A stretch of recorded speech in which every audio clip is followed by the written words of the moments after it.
پلار د جنت د دروازو څخه بهتره دروازه ده. حدیث نقل کړی دی ابن ابي شیبه او بیهقي.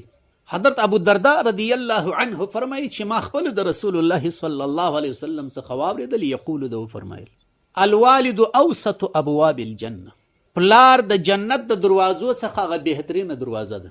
اوس نو واوروئ بچی، فاحفظ ذلك الباب او ضيعه. اوس نو ستا خوښه ده چې دا ښه دروازه محفوظه که، پر مامبرداري وکړه او یا یې ضایع که نافرماني وکړه. دغه حدیث تینتیک دی، مشکات راخیستی دی د بیهقي په حواله. مور پلار ته په نظر د رحمت کتل دا د قبول سوي حج برابر دی. مبارک مخکې وکړل عمره لا ګوره قبوله ده که نه ده، لیکن د مور پلار مخ ته کتل حدیث شریف دی که چا په نظر د رحمت وکتل دا یو قبول سوی حج دی، مګر دا هغه دی چې قبول حج دی. تینتیک معامله دا د شریعت حکمونه. امام المفسرین حضرت عبدالله ابن عباس رضی الله عنهما فرمایي چې رسول الله صلی الله علیه وسلم فرمایل، بیهقي مشکات شریف صحیح حدیث، قال ما من ولد، نسته یو اولاد اولادونو څخه که زوی وي که لور وي، بارین چې د مور پلار پر مامبرداري، ينظر الى والديه نظرة رحم، د الفاظ د برکت لپاره درته وایي، او بیا دی راولاړ شي خپل مور پلار ته په نظر د رحمت وګوري. دغه سړي ورسره ناستې مور پلار سره مجلس کې مجلس هم نه کوي، دغسې ورته وګوري. بابا خو به نه جوړې نه، مور خو به یې مشکل نه لري، راسي ورته وګوري ولاړ شي. الا كتب الله له بكل نظرة حجة مبروره، الله عز وجل به دغه اولاد ته ولیکي د هر ځل کتلو په مقابل کې یو مبرور حج. وبنین الشهوده، دې کې بیا موږ محروم یو، مور پلار منسته بل ځای دی. مفتی شفیع صاحب رحمه الله معرف القرآن کې لیکي، یو چاپ په باری کې راغلی دی، هغې ولید بن مغیره وکړ. الله پاک هغه خپل نعمتونه ذکر کړي دي. یو نعمت دا دی وبنین الشهوده، وایي زامن مې ورکړي دي ورسره حاضر دي. د حاضر زامن بیا چې دي دا مور پلار بیا اولاد ورسره حاضر دي، دا بیا بل نعمت دی. هغه بیا خوشبخته دي چې مور پلار سره یو ځای اوسېږي، ځکه خوار ورځ ورته ګوري. نو لهذا په هر نظر باندې الله عز وجل حجة مبروره د یو قبول سوي او مبرور حج ثواب ورکوي. صحابه واجب ښایسته سوالونه کول.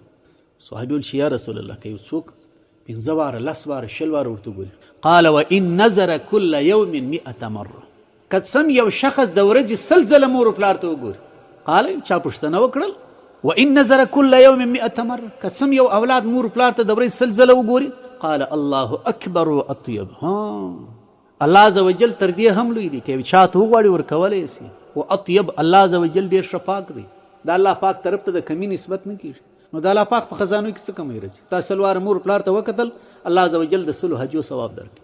تفسیر در منصور کې په روایت د ابن عباس صاحب راځي چې کله اولاد د خپل پلار طرف ته په نظر د رحمت وګوري او په دې سره دی خوشحاله سي چې نن مې مور پلار جوړ دي، تیار دي، برابر دي، وایي الله عز وجل د یوه مرئي د ازادولو ثواب ورکوي.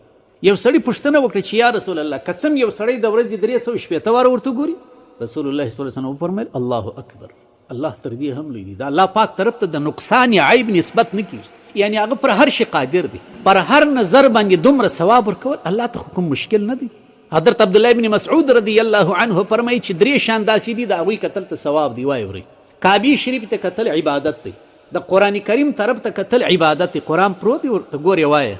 او د کم مسلمان سره چې ستا د الله په خاطر محبت دی، پلار ځینې وتلی دی، پلار خوا دی په حدیث شریف کې راغلی، د کم مسلمان سره چې ستا الهي محبت دی، استاد دی، انډیوال دی، دوست دی، هغه انډیوال ته په نظر د رحمت و شفقت و خوشطبعي کتل دا عبادت. نو دا خوندور شان سول. صدق النبي صلی الله علیه وسلم.